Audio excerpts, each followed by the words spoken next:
Hallelujah. सभी को जय मसीह की। पिछली बार आपने पढ़ा कि कैसे परमेश्वर ने 6 दिनों में सब चीज़ों की उत्पत्ति करी और 7वें दिन परमेश्वर ने विश्राम करा।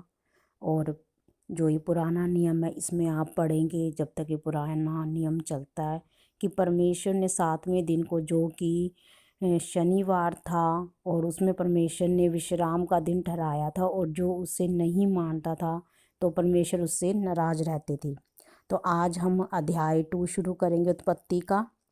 यूं आकाश और पृथ्वी और उनकी सारी सेना का बनाना समाप्त हो गया, और परमेश्वर ने अपना काम जिसे वह करता था 7वें दिन समाप्त किया, और उसने अपने किए हुए सारे काम से 7वें दिन विश्राम किया।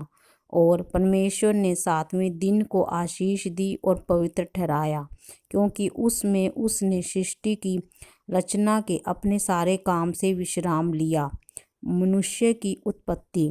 आकाश और पृथ्वी की उत्पत्ति का वृत्तांत यह है कि जब वे उत्पन्न हुए, अर्थात जिस दिन यहोवा परमेश्वर ने पृथ्वी और आकाश को बनाया, तब मैदान का कोई पौधा पृथ्वी पर न था, न मैदान का कोई छोटा पेड़ उगा था, क्योंकि यहोवा परमेश्वर ने पृथ्वी पर जल नहीं बरसाया था, और भूमि पर खेती करने के लिए मनुष्य भी नहीं था। तो भी कुरहा पृथ्वी से उठता था, जिससे सारी भूमि सिंच जाती थी। तब परमेश्वर यहोवा ने आदम को भूमि की मिट्टी से रचा और उसके नथनों में जीवन का श्वास फूंक दिया, और आदम जीवित प्राणी बन गया। और परमेश्वर यहोवा ने पूर्व की ओर आदन में एक वाटिका लगाई और वहाँ आदम को जिसे उसने रचा था रख दिया। और परमेश्वर यहोवा ने भूमि से सब भांति के वृक्ष जो देखने में मनोहर और जिनके फल खाने में अच्छे हैं उगाए, और वाटिका के बीच में जीवन के वृक्ष को और भले और बुरे के ज्ञान के वृक्ष को भी लगाया। उस वाटिका को सींचने के लिए एक महान नदी अदन से निकली और वहाँ से आगे बहकर चारों धाराओं में बट गई। यह पहली धारा का नाम पिशोन है। यह वही है जो हबीला नाम के सारे देश को, जहाँ सोना मिलता है, घेरे हुए है। उस देश का सोना चोखा होता है, वहाँ मोती और सुलेमानी पत्थर भी मिलते हैं। दूसरी नदी का नाम गिहोन है। यह वही है जो कूश के सारे देश को घेरे हुए है। तीसरी नदी का नाम हिदेकेल है। यह वही है जो अशूर के पूर्व की ओर बहती है। और चौथी नदी का नाम फरात है। तब यहोवा परमेश्वर ने आदम को लेकर अदन की वाटिका में रख दिया, और वह उसमें काम करे और उसकी रक्षा करे। और यहोवा परमेश्वर ने आदम को यह आज्ञा दी, तू वाटिका के सब वृक्षों का फल बिना खटके खा सकता है, पर भले या बुरे के ज्ञान का जो वृक्ष है उसका फल तू कभी न खाना, क्योंकि जिस दिन तू उसका फल खाएगा उसी दिन अवश्य मर जाएगा। फिर यहोवा परमेश्वर ने कहा, आदम का अकेला रहना अच्छा नहीं, मैं उसके लिए एक ऐसा सहायक बनाऊंगा जो उससे मेल खाए। और यहोवा परमेश्वर भूमि में से सब जाति के बनेले पशुओं और आकाश के सब भांति के पंछियों को रच कर आदम के पास ले आया कि देखें कि वह उनका क्या क्या नाम रखता है। और जिस जिस जीवित प्राणी का जो जो नाम आदम ने रखा वही उसका नाम हो गया। अतः आदम ने सब जाति के घरेलू पशुओं और आकाश के पक्षियों और सब जाति के बनेलू पशुओं के नाम रखे, परंतु आदम के लिए ऐसा कोई सहायक ना मिला जो उससे मेल खा सके। तब यहोवा परमेश्वर ने आदम को भारी नींद में डाल दिया, और जब वह सो गया तब उसने उसकी एक पसली निकाल कर उसकी जगह मांस भर दिया। और यहोवा परमेश्वर ने उस पसली को जो उसने आदम में से निकाली थी स्त्री बना दिया और उसको आदम के पास ले गया। तब आदम ने कहा, अब यह मेरी हड्डियों में की हड्डी और मेरे मांस में का मांस है, इसलिए इसका नाम नारी होगा, क्योंकि यह नर में से निकाली गई है। इस कारण पुरुष अपने माता पिता को छोड़कर अपनी पत्नी से मिला रहेगा और वे एक ही तन बने रहेंगे। आदम और उसकी पत्नी दोनों नंगे थे पर लजाते न थे। अध्याय 3 मनुष्य के पापी हो जाने का वर्णन। यहोवा परमेश्वर ने जितने बनैले पशु बनाए थे उन सब में से सर्प धूर्त था। सर्प मतलब सांप। उसने स्त्री से कहा, क्या सच है कि परमेश्वर ने कहा, तुम इस वाटिका के किसी वृक्ष का फल न खाना? स्त्री ने सर्प से कहा, इस वाटिका के वृक्षों के फल हम खा सकते हैं, पर जो वृक्ष वाटिका के बीच में है उसके फल के विषय में परमेश्वर ने कहा है कि न तो तुम इसको खाना और न उसको छूना, नहीं तो मर जाओगे। तब सर्प ने स्त्री से कहा, तुम निश्चय न मरोगे, वरन परमेश्वर आप जानता है कि जिस दिन तुम उसका फल खाओगे उस दिन तुम्हारी आंखें खुल जाएगी और तुम भले बुरे का ज्ञान पाकर परमेश्वर के तुल्य हो जाओगे। अतः जब स्त्री ने देखा कि उस वृक्ष का फल खाने के लिए अच्छा और देखने में मनभाऊ और बुद्धि देने के लिए चाहने योग्य भी है, तब उसने उसमें से तोड़कर खाया और अपने पति को भी दिया। उसने भी खाया। तब उन दोनों की आंखें खुल गई और उनको मालूम हुआ कि वे नंगे हैं। इसलिए उन्होंने अंजीर के पत्ते जोड़ जोड़ कर लंगोट बना लिए। तब यहोवा परमेश्वर, जो दिन के ठंडे समय वाटिका में फिरता था, का शब्द उसको सुनाई दिया। तब आदम और उसकी पत्नी वाटिका के वृक्षों के बीच यहोवा परमेश्वर से छिप गए। तब यहोवा परमेश्वर ने पुकार कर आदम से पूछा, तू कहाँ है? उसने कहा, मैं तेरा शब्द बारी में सुनकर डर गया, क्योंकि मैं नंगा था, इसलिए छिप गया। उसने कहा, किसने तुझे बताया कि तू नंगा है? जिस वृक्ष का फल खाने को मैंने तुझे मना किया था, क्या तूने उसका फल खाया है? आदम ने कहा, जिस स्त्री को तूने मेरे संग रहने को दिया है, उसी ने उस वृक्ष का फल मुझे दिया और मैंने खाया। तब यहोवा परमेश्वर ने स्त्री से कहा, तूने यह क्या किया है? स्त्री ने कहा, सर्प ने मुझे बहका दिया, तब मैंने खाया। परमेश्वर का न्याय। तब यहोवा परमेश्वर ने सर्प से कहा, तूने जो यह किया है, इसलिए तू सब घरेलू पशुओं और सब बनेले पशुओं से अधिक श्रापित है। तू पेट के बल चला करेगा और जीवन भर मिट्टी चाटता रहेगा। और मैं तेरे और स्त्री के बीच में और तेरे वंश और इसके वंश के बीच में से मैं बैर उत्पन्न करूँगा। वह तेरे सिर को कुचल डालेगा और तू उसकी एड़ी को डसेगा। फिर स्त्री से उसने कहा, मैं तेरी पीड़ा और तेरे गर्भवती होने के दुख को बहुत बढ़ाऊंगा। तू पीड़ित होकर बालक उत्पन्न करेगी और तेरी लालसा तेरे पति की ओर होगी और वह तुझ पर प्रभुता करेगा। और आदम से उसने कहा, तूने जो अपनी पत्नी की बात सुनी और जिस वृक्ष के फल के विषय मैंने तुझे आज्ञा दी थी कि तू उसे न खाना, उसको तूने खाया है। इसलिए भूमि तेरे कारण श्रापित है और तू उसकी उपज जीवन भर दुख के साथ खाया करेगा और वह तेरे लिए कांटे और ऊंट कटारे उगाएगी। और तू खेत की उपज खाएगा और अपने माथे के पसीने की रोटी खाया करेगा। अंत में मिट्टी में मिल जाएगा, क्योंकि तू उसी में से निकाला गया है।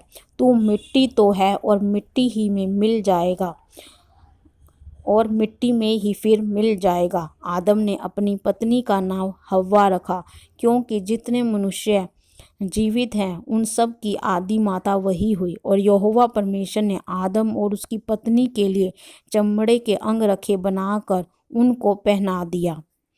वाटिका से निकाला जाना। फिर यहोवा परमेश्वर ने कहा, मनुष्य भले बुरे का ज्ञान पाकर हम में से एक के समान हो गया है, इसलिए अब ऐसा ना हो कि वह हाथ बढ़ाकर जीवन के वृक्ष का फल भी तोड़कर खा ले और सदा जीवित रहे। इसलिए यहोवा परमेश्वर ने उसको अदन की वाटिका में से निकाल दिया और वह उस भूमि पर खेती करे जिसमें से वह बनाया गया था। इसलिए आदम को उसने निकाल दिया और जीवन के वृक्ष के लिए अदन की वाटिका के पूर्व की ओर कुरूबों को और चारों ओर घूमने वाली ज्वालामय तलवारों को भी नियुक्त कर दिया। अब अध्याय 4 है, कैन और हाबिल। तो इसमें आप देखेंगे कि जब आदम और उसकी पत्नी हव्वा निकाले गए तो उनके कैन और हाबिल नाम के 2 पुत्र हुए और आगे जैसे उनका वंश चला, अब ये उसके बारे में है। चलिए शुरू करते हैं। अध्याय 4, कैन और हाबिल। जब आदम अपनी पत्नी हव्वा के पास गया और तब उसने गर्भवती होकर कैन को जन्म दिया और कहा, मैंने यहोवा की सहायता से एक पुरुष पाया है। फिर उसने उसके भाई हाबिल को भी जन्म दिया। हाबिल भेड़ बकरियों का चरवाहा बन गया, परंतु कैन भूमि पर खेती करने वाला किसान बना। कुछ दिनों के बाद कैन यहोवा के लिए भूमि की उपज में से कुछ भेंट ले गया और हाबिल भी अपनी भेड़ बकरियों के कई एक पहलौठे बच्चे भेंट चढ़ाने ले गया और उनकी चर्बी भेंट चढ़ाई। तब यहोवा ने हाबिल और उसकी भेंट को तो ग्रहण करा, परंतु कैन और उसकी भेंट को उसने ग्रहण ना किया। तब कैन अधिक क्रोधित हुआ और उसके मुंह पर उदासी छा गई। तब यहोवा ने कैन से कहा, तू क्यों क्रोधित हुआ और तेरे मुख पर उदासी क्यों छा गई है? यदि तू भला करे तो क्या तेरी भेंट ग्रहण न की जाएगी? और यदि तू भला ना करे तो पाप द्वार पर छिपा रहता है और उसकी लालसा तेरी ओर होगी और तुझे उस पर प्रभुता करनी है। तब कैन ने अपने भाई हाबिल से कुछ कहा और जब वे मैदान में थे तब कैन ने अपने भाई हाबिल पर चढ़कर उसे घात किया। तब यहोवा ने कैन से पूछा, तेरा भाई हाबिल कहाँ है? उसने कहा, मालूम नहीं।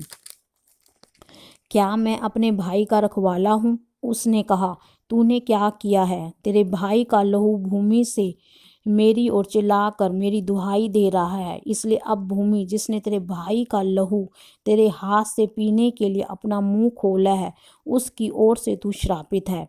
चाहे तू भूमि पर खेती करे तो भी उसकी पूरी उपज फिर तुझे न मिलेगी। तू पृथ्वी पर भटकने वाला और भगोड़ा होगा। तब कैन ने यहोवा से कहा, मेरा दंड सहने से बाहर है। देख, तूने आज के दिन मुझे पृथ्वी पर से निकाला है और मैं तेरी दृष्टि की आड़ में रहूँगा और पृथ्वी पर भटकने वाला और भगोड़ा रहूँगा और जो कोई मुझे पाएगा मुझे घात करेगा। इस कारण यहोवा ने उससे कहा, जो कोई कैन को घात करेगा उससे 7 गुना बदला लिया जाएगा।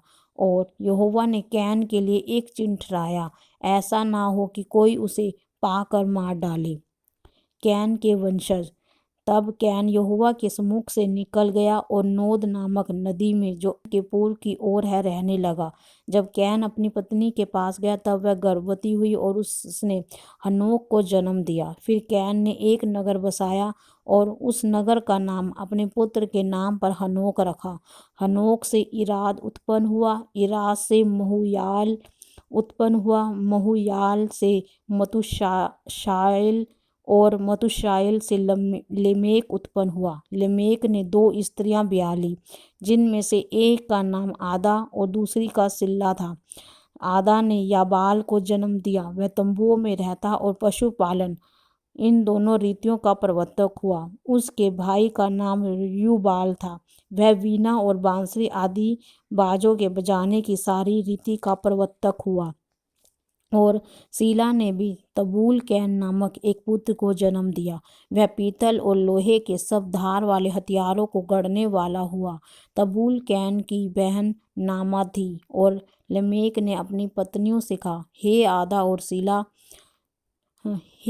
और हे सीला, मेरी सुनो। हे लमेक की पत्नियों, मेरी बात पर कान लगाओ। मैंने एक पुरुष को जो मुझे चोट लगाता था, अर्थात एक जवान को जो मुझे घायल करता था, घात किया है। जब कैन का बदला 70 गुना लिया जाएगा तो लमेक का 77 गुना लिया जाएगा। शेत और अनोश। आदम अपनी पत्नी के पास फिर गया और उसने एक पुत्र को जन्म दिया। उसका नाम यह कहकर शेत रखा, परमेश्वर ने मेरे लिए हाबिल के बदले जिसको कैन ने घात किया एक और वंश ठहरा दिया है। शैत के भी एक पुत्र उत्पन्न हुआ और उसने उसका नाम एनोश रखा। उसी समय से लोग यहोवा से प्रार्थना करने लगे। हालेलुया। तो आज हमने अध्याय 2 से 4 पढ़ा, जिसमें परमेश्वर पिता ने कैसे उसको आदम की बारी में रखा। उसको काम दिया गया था, परमेश्वर ने उसे काम दिया था कि तू मेरे बाग की रखवाली कर।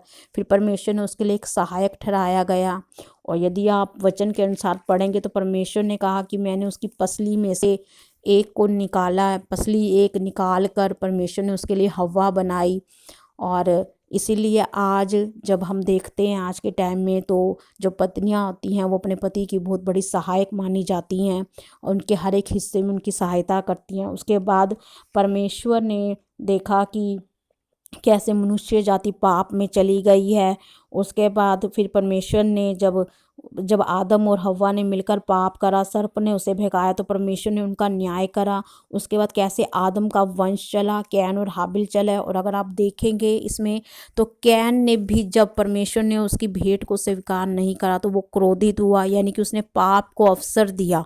परमेश्वर के चेताने के बाद भी उसने पाप करा। तो इस मेरा बाइबल पढ़ने का जो उद्देश्य है वो यही है कि सभी मसीह भाई बहन जितने भी इस बाइबल को सुने, वो परमेश्वर के भय में उसकी आज्ञाओं में चले, ताकि परमेश्वर आपको आशीष दे सके। और सर्प, जिसे हम जानते हैं कि बाइबल में से इब्लिस कहा जाता है और यही शैतान है, हम शैतान को किसी भी हिस्से में मौका ना दें कि वो हमारे जीवन में काम कर सके। क्योंकि देखिए, शैतान ने जैसे हव्वा को भगाया, उसके बाद कैन को भगाया, और कैसे वो पाप में गिरे और वो दंड के भागी बने और उनका फिर आगे कुछ ना बना। ऐसे ही आज शैतान भी मसीह लोगों के पीछे इसलिए ही है क्योंकि वो जानता है यदि मैं इन्हें पाप में गिरा दूंगा तो परमेश्वर फिर की आशीषें इन पे, वो बरकत, वो आशीषें जो उसने अनंत जीवन का जो मुकुट है हमारे लिए रखा है, वो हम ना पा सके।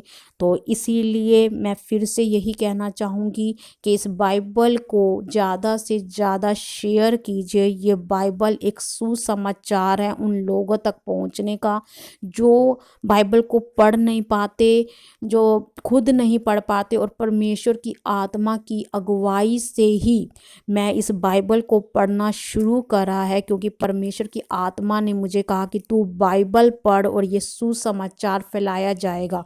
तो आप सभी भी इसे ज़्यादा से ज़्यादा शेयर करें कि वो रूहें बचाई जाएं, क्योंकि आप जानते हैं ये अंत का समय है और अंत के समय में हर किसी को परमेश्वर की पुरानी और नई यानी पूरी बाइबल का ज्ञान होना चाहिए, ताकि शैतान हमारे किसी भी हिस्से में काम ना करने पाए। इन सभी बाइबल के द्वारा परमेश्वर आपको आशीषित करे, परमेश्वर आपको वो ज्ञान और बुद्धि दे कि आप जाने कि क्या परमेश्वर हमसे चाहता है और क्या परमेश्वर हमसे नहीं चाहता है। आप सभी ब्लेस्ड हैं। सभी को जय मसीह की। God bless you all. Hallelujah.